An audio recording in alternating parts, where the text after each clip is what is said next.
అమరావతిలో భూమిని కేటాయించిన విద్య మరియు ఆరోగ్య సంరక్షణ సంస్థలకు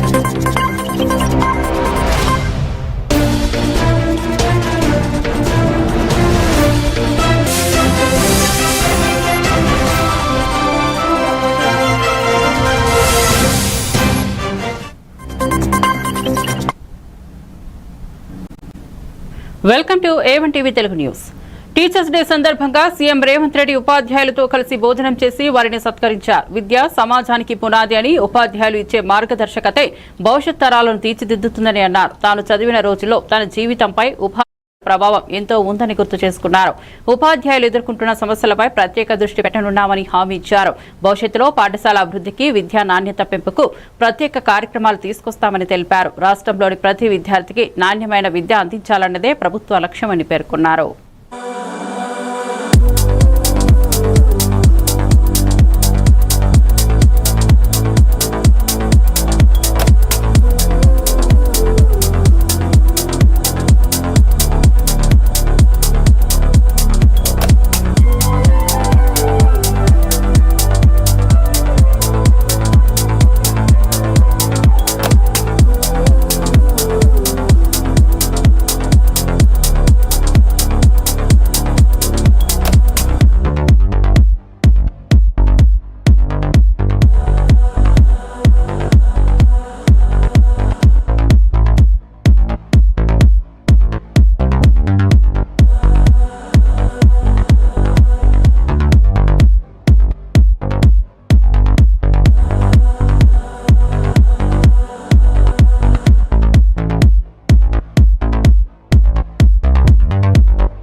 కడియం శ్రీహరి తన రాజకీయ భవిష్యత్తు బీఆర్ఎస్ పార్టీ విడిచిపెట్టడంపై కీలక వ్యాఖ్యలు చేశారు. కల్వకుంట్ల కుటుంబంలో జరుగుతున్న వివాదం ఆస్తులపై ఆధారపడిందని అన్నారు.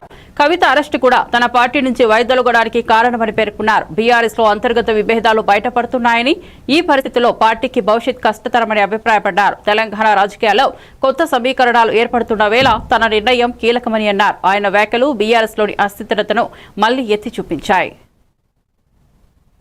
10 సంవత్సరాలు అధికారంలో ఉన్న కల్వకుంట్ల కుటుంబం తెలంగాణ వనరులన్నింటినీ కూడా విపరీతంగా దోచుకున్నారు. ధరణిని అడ్డం పెట్టుకుని 1000 ఎకరాల భూమిని కబ్జా చేశారు. కాళేశ్వరాన్ని అడ్డం పెట్టుకుని 1000 కోట్ల రూపాయలు సంపాదించుకున్నారు. ఇప్పుడు ఆ 1000 కోట్ల రూపాయలను పంచుకునే క్రమంలో 1000 ఎకరాల భూములను పంచుకునే క్రమంలో వాళ్ళ కుటుంబంలో గొడవ జరుగుతున్నది. కల్వకుంట్ల కుటుంబం తెలంగాణ పైన పడి దోచుకున్నది. అందుకనే ప్రజలు వాళ్ళని పక్కన పెట్టారు. ఇప్పుడు కల్వకుంట్ల కుటుంబంలో జరుగుతున్న పంచాయతీతోని ప్రజలకు సంబంధం లేదు, తెలంగాణకు సంబంధం లేదు, కాంగ్రెస్ ప్రభుత్వానికి, కాంగ్రెస్ పార్టీ కూడా సంబంధం లేదు. అది వాళ్ళ కుటుంబ పంచాయతీ, ఆస్తుల గొడవ మాత్రమే. దీన్ని ప్రజలు గమనించాలని చెప్పి నేను కోరుతున్నా. ఆనాడు కవిత లిక్కర్ కేసులో ఇన్వాల్వ్ అయింది. నేను ఆనాడు పార్టీకి రాజీనామా చేయడానికి కూడా ప్రధానమైన కారణం ఒక ముఖ్యమంత్రి గారి బిడ్డ లిక్కర్ కేసులో ఇన్వాల్వ్ కావడం, ఆమె విచారణ ఎదుర్కోవడం, అనేక రోజులు జైల్లో ఉండడం కూడా కొంత నాకు బాధ అనిపించింది. ఇది సరైన పద్ధతి కాదనిపించింది. అందుకనే బయటికి రావడం జరిగింది. ఏది ఏమైనా ఇవాళ జరుగుతున్న గొడవ అంతా ప్రజలు పట్టించుకోవాల్సిన అవసరం లేదు, పత్రికలు కూడా అంతగా పట్టించుకోవాల్సిన అవసరం లేదు. బీఆర్ఎస్ వర్కింగ్ ప్రెసిడెంట్ కేటీఆర్ బాన్సువాడలో రాబోయే నెలలో ఉప ఎన్నిక ఖాయమని తెలిపారు. ఎమ్మెల్యే పోచారం శ్రీనివాసరెడ్డి పదవి ఊడిపోవడం ఖచ్చితమని పేర్కొన్నారు. కాంగ్రెస్ ప్రభుత్వం ప్రతిపక్ష నేతలను బలహీనపరిచేలా కుట్రలు చేస్తున్నప్పటికీ ప్రజలు బీఆర్ఎస్ కు అండగా నిలుస్తారని తెలిపారు. తెలంగాణలో ప్రతిపక్ష బలహీనతల కారణంగా ప్రజలు మళ్లీ బీఆర్ఎస్ వైపు చూస్తారని కేటీఆర్ వ్యాఖ్యానించారు. ఈ వ్యాఖ్యలు రాజకీయ వర్గాల్లో చర్చనీయాంశంగా మారాయి. రాబోయే 6 నుంచి 9 నెలల కాలంలో బాన్స్వాడలో ఉప ఎన్నిక వచ్చేది ఖాయం. సుప్రీంకోర్టు సీరియస్ గా ఉంది. వీళ్ళు వాళ్ళు కాదు, సుప్రీంకోర్టు భారతదేశ అత్యున్నత న్యాయస్థానం, సర్వోన్నత న్యాయస్థానం సుప్రీంకోర్టు. ఆ చీఫ్ జస్టిస్ గారు ఇప్పటికి 10 సార్లు పట్టుకాయలు ఇచ్చినారు రాష్ట్ర శాసనసభ స్పీకర్ గారికి. మీరు వెంటనే నిర్ణయం తీసుకోండి, 3 నెలల గడువు పెట్టినారు. మరి 3 నెలల గడువు కూడా ముంచుకొస్తున్నది. మొన్న జూలై ఆఖరిలో పెట్టినారు, ఆగస్ట్ అయిపోయింది, 1 నెల అయిపోయింది, ఇంకో 2 నెలల్లో స్పీకర్ గారు కూడా నిర్ణయం తీసుకోవాలి. మేము కూడా వదిలిపెట్టారు. మీలో కొంతమందికి అనుమానం ఉంది, మళ్ళీ పోచారం వెనక్కి వస్తారేమో.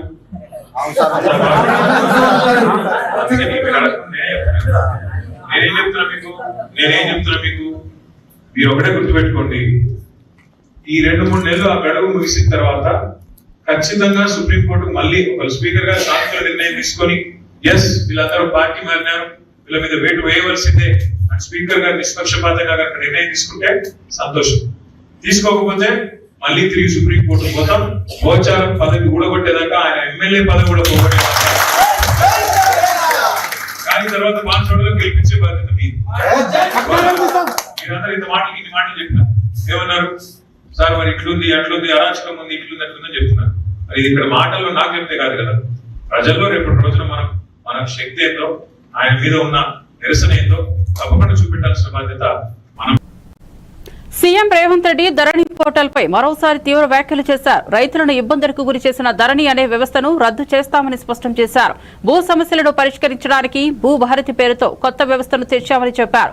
ధరణి ఒక మహమ్మారి లాంటిదని, దాన్ని తొలగించడం రాష్ట్ర ప్రభుత్వ ప్రధాన కర్తవ్యమని అన్నారు. మంత్రి పొంగులేటితో కలిసి ఈ పనిని ముందుకు నడిపామని పేర్కొన్నారు. రైతులకు పారదర్శకంగా సేవలు అందించడమే భూభారతి ఉద్దేశమని వివరించారు. దానికి ప్రత్యామ్నాయంగా చట్టాన్ని తెస్తామని ఆనాడు చెప్పడం జరిగింది. దాంట్లో భాగంగానే దీని మీద మనసు పెట్టి ఈ సమస్యను పరిష్కరించే మంత్రి నాకు తోడుగా ఉంటే ఆ సమస్యకు శాశ్వత పరిష్కారం దొరుకుతుంది అని చెప్పి శ్రీనివాసరెడ్డి గారు రెవెన్యూ శాఖ అడగలే. కానీ నేనే ఢిల్లీలో మా పెద్దలతో మాట్లాడి ముఖ్యమంత్రికి ఒక నిర్ణయం తీసుకున్నా. ఈ రెవెన్యూ శాఖకు శ్రీనివాసరెడ్డి గారిని మంత్రిగా పెట్టడం ద్వారా ఈ ధరణి అనే మహమ్మారిని వదిలించడానికి అవసరమైన ప్రణాళికలు సిద్ధం చేయాలి అని చెప్పి వారితో పాటు నిష్ణాతులైన నిపుణులతో ఒక కమిటీ వేయడం జరిగింది. చర్చించడం, విడతల వారిగా చర్చించడం, రోజుల వారిగా నెలల కొద్దీ చర్చించడం, సూచనలు తీసుకున్నాం, సలహాలు పాటించడం.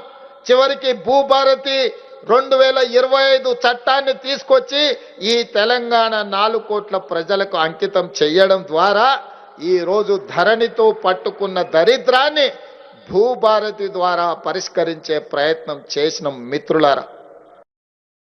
ధరణిని టీచర్స్ డే సందర్భంగా సీఎం చంద్రబాబు ఉపాధ్యాయులను సత్కరించారు. ఉపాధ్యాయులకే ఆదర్శవంతమైన వ్యక్తి సర్వేపల్లి రాధాకృష్ణ జీవితం అందరికీ ప్రేరణనిచ్చేలా ఉందని అన్నారు. ఉపాధ్యాయుడిగా మొదలై భారత రాష్ట్రపతిగా ఎదిగిన ఆయన ప్రయాణం ఉపాధ్యాయుల గౌరవాన్ని పెంచిందన్నారు.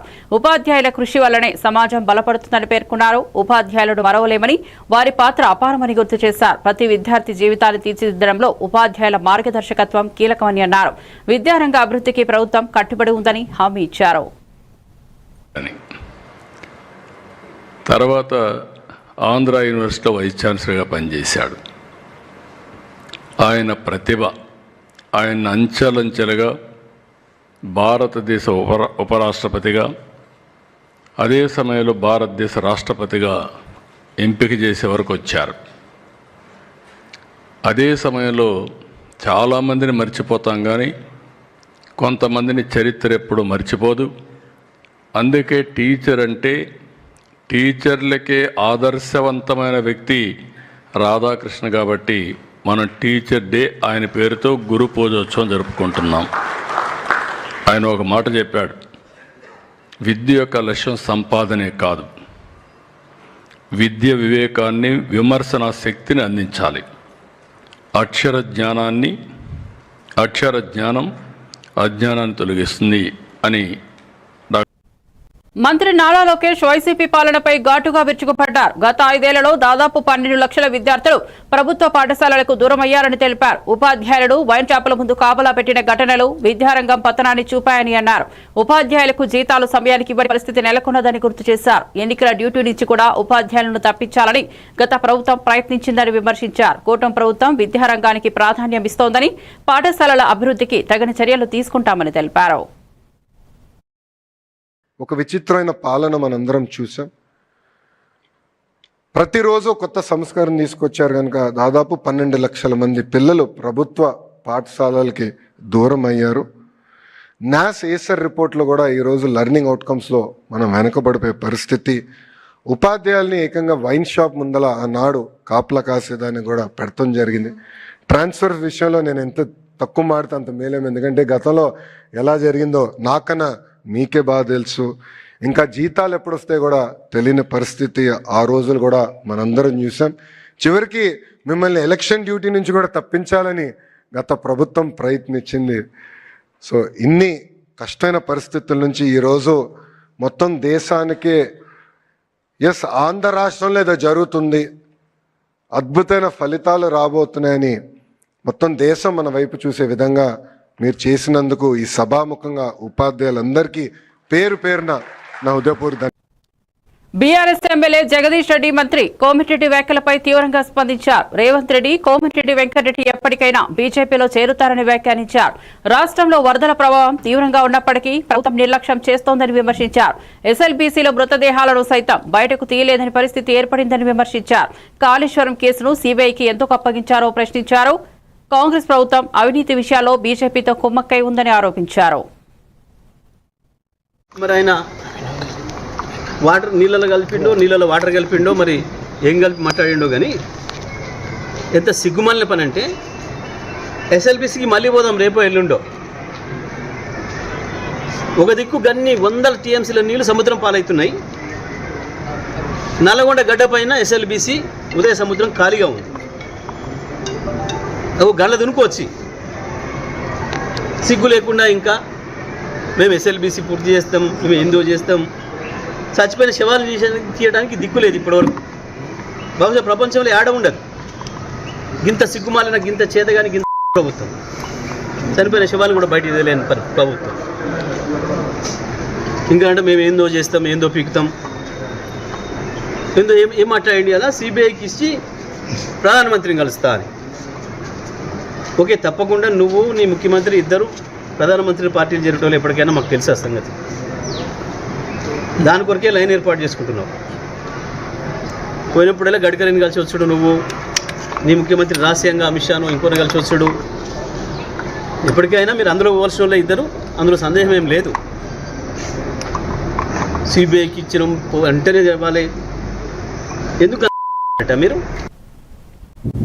సిపిఐ జాతీయ కార్యదర్శి నారాయణ ఏపీ రాజకీయాలపై విరుచుకుపడ్డారు. టీడీపీ, వైసీపీ, జనసేన పార్టీలు ప్రజల ముందర ఒకలా, ఢిల్లీలో మరోలా ప్రవర్తిస్తున్నాయని విమర్శించారు. గల్లీలో గుద్దులాటలు చేస్తూ ఢిల్లీలో ముద్దులాటలు చేసుకుంటున్నారని ఎద్దేవా చేశారు. తెలంగాణలో బీఆర్ఎస్ నేతలు బీజేపీకి భయపడి బతుకుతున్నారని అన్నారు. బీజేపీతో అంటగాగిన వారు ఎవరూ బాగుపడలేదని వ్యాఖ్యానించారు. రేపు టీడీపీ, జనసేన పార్టీలను కూడా బీజేపీ రెండుగా చీలుస్తుందని హెచ్చరించారు. మోడీకి అనుకూలమే, జగన్మోహన్ రెడ్డి మోడీకి అనుకూలమే,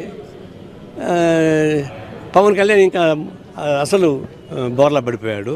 అంటే ఆంధ్ర రాష్ట్రంలో ఏమో గుద్దులాట, ఢిల్లీలో ముద్దులాట, ఈ మూడు పార్టీలు. ఇలాంటివి కరెక్ట్ కాదు. నేను చెప్పేది ఏంటంటే చంద్రబాబు నాయుడు కూడా, అయ్యా వైస్ ప్రెసిడెంట్ సీనియర్ మోస్ట్ని ఆపరేషన్ కాగాలకు బలి చేసినాక మీరు ఒక లెక్క, బీజేపీతో అంటకాగడంలో ఎవరు బాధించమని చెప్పండి. జమ్మూ కాశ్మీర్లో ముక్తి అనుకూలంగా పోయింది, ఆమె మటాస్ అయిపోయింది, రాజకీయాలు అక్కడ పోయింది, ఆమెని రాజకీయంగా తీసి పారేశారు. తర్వాత మహారాష్ట్రలో శివసేన, తర్వాత ఎన్సీపీ రెండు చీల్చి చివరికి వాళ్ళని అడగొట్టాడు. ఆ షిండే ఎక్కడ ఉన్నాడు పాపం, ముఖ్యమంత్రి కూడా ఏమైనాడు, ఏడ కింద ఉన్నాడు పోయి. అట్లా ఇప్పుడు డిఎంకే, ఏఐడిఎంకే అదేవిధంగా పోయింది, ఆ రెండుగా చీలగొట్టాడు, అది మటాస్ అయిపోయింది. ఇప్పుడు తెలంగాణలో టీఆర్ఎస్ వాళ్ళు భయపడి బీజేపీకి అనుకూలంగా మారారు. టీఆర్ఎస్ వాళ్ళు ఆ దెబ్బతో ఆయన బలహీనం తీసుకున్నాడు. ఆ పార్టీ రెండుగా చీల్చేశారు, చీల్చి ఆందోళన చేసి ఆ పార్టీ కూడా అంతం చేస్తారు. ఇప్పుడు రేపు చంద్రబాబు నాయుడు కానీ పవన్ కళ్యాణ్ అతీతులం కాదు వాళ్ళు కూడా. అంటే ఇది వైసీపీ మాజీ మంత్రి అంబటి రాంబాబు సత్తెనపల్లి టీడీపీ ఎమ్మెల్యే కన్నా లక్ష్మీనారాయణకు మద్దతు తెలిపారు. ఆయనకు మంత్రి పదవి ఇస్తామని హామీ ఇచ్చి మోసం చేశారని అన్నారు. మంత్రి పదవి ఇవ్వకపోగా నియోజకవర్గంలో కనీస గౌరవం లేకుండా ఇవ్వలేదని విమర్శించారు. లోకేష్ పెత్తనమంతా దరువూరి నాగేశ్వరరావుకి ఇచ్చారని వ్యాఖ్యానించారు. కన్నా లక్ష్మీనారాయణను చూస్తే జాలేస్తోందని అన్నారు. రాజకీయ లాభం కోసం ఇలాంటి అన్యాయం చేయడం సరికాదని అంబటి వ్యాఖ్యానించారు. కన్నా లక్ష్మీనారాయణ గారు రాజకీయాల్లోకి వచ్చాడు. ఆయన సక్సెస్ రేట్ చాలా పెచ్చు. ఎందుకంటే ఓటమి ఇప్పుడు కాంగ్రెస్ పార్టీలో ఉండగా ఒక్కసారి ఓడిపోయాడు, ఓటమి చెందలేదు. మొన్న నా మీద కూడా గెలుపొందాడు. ఆయనకి మంత్రి ఇస్తానని తీసుకొచ్చి నా నియోజకవర్గంలో నా మీద పోటీ పెట్టారు, ఆయన గెలిచాడు.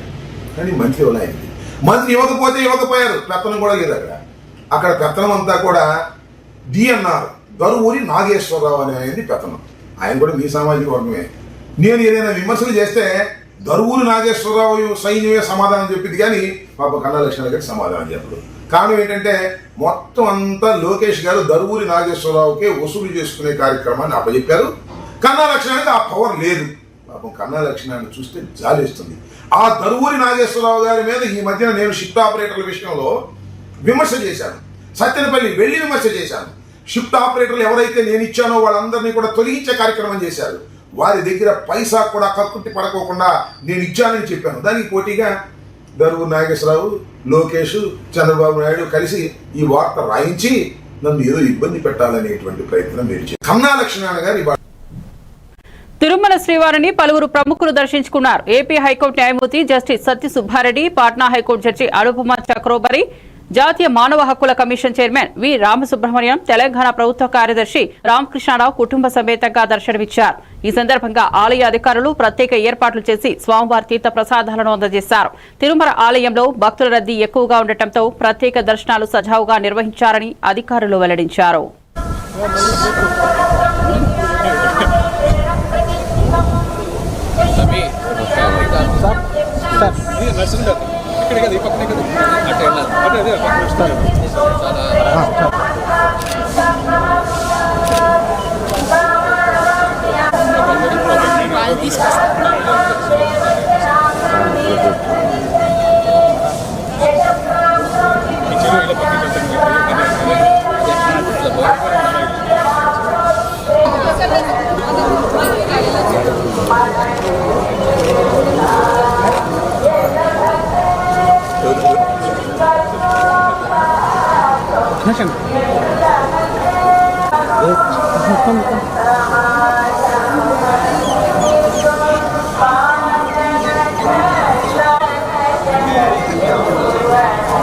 kami jarikan tuh.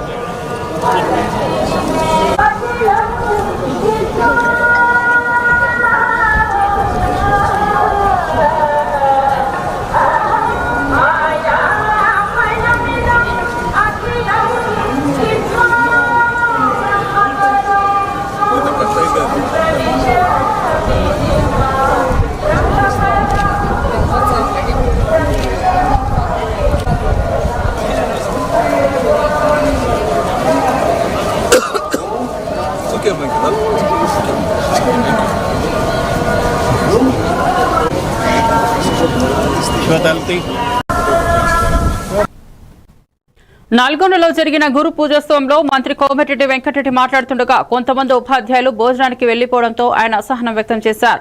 నేను 4 నిమిషాలు మాట్లాడితే కూడా వినలేరా అంటూ కోమటిరెడ్డి ప్రశ్నించారు. ఉపాధ్యాయుల తీరుపై కలెక్టర్ డీఈఓలను కూడా మందలించారు. ఉపాధ్యాయ దినోత్సవం నాడు ఉపాధ్యాయులు ఇలాంటి నిర్లక్ష్యం ప్రదర్శించడం సరైంది కాదని వ్యాఖ్యానించారు. ఈ సంఘటన స్థానికంగా చర్చనీయాంశమైంది.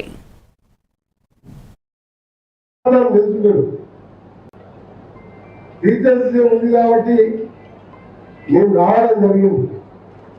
నాకు బాధ వేసిన విషయం ఏంటంటే నెక్స్ట్ ఎంపీ గారు మాట్లాడిన తర్వాత నేను మాట్లాడతాను తెలుసుకున్నాను.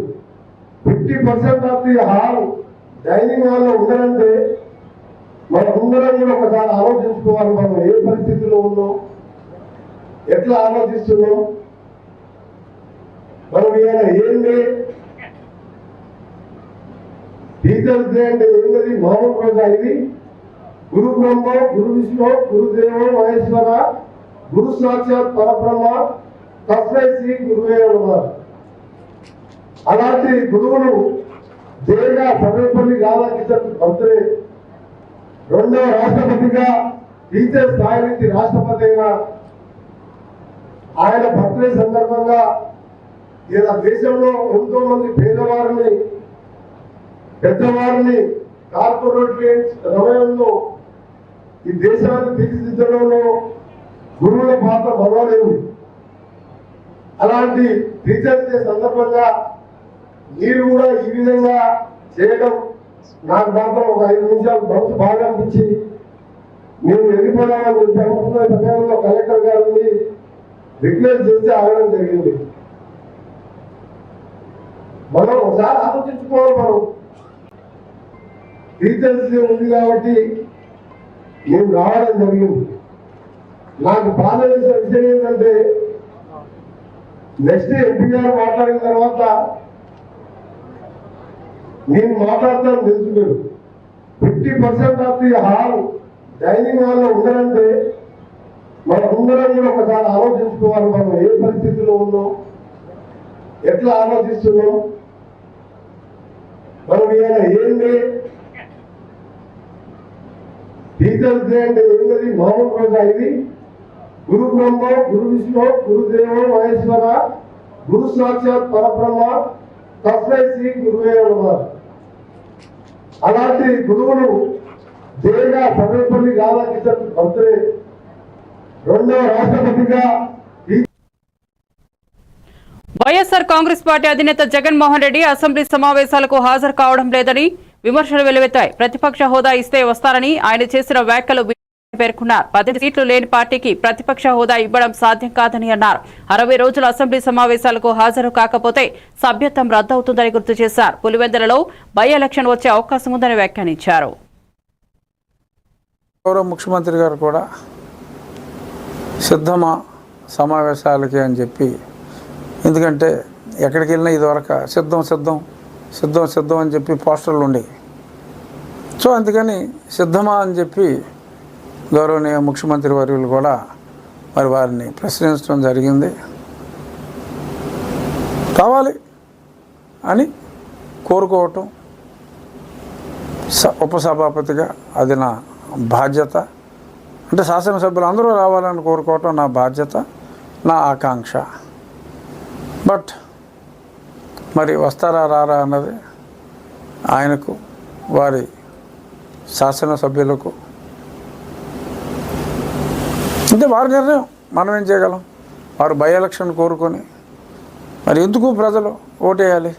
ఒకవేళ బై ఎలక్షన్ వచ్చింది, 11 మందికి బై ఎలక్షన్ వచ్చింది, ఓకే, ఫర్ సపోజ్ నెగ్గేశారు అనుకుందాం, ఏమవుద్ది? మళ్ళీ ఇంకొక సంవత్సరంలో 60 రోజులు అయిపోతుంది, మళ్ళీ బై ఎలక్షన్ వస్తుంది. దానివల్ల కలిసి వచ్చేది ఏముంది? 11, 18 అవ్వవు కదా.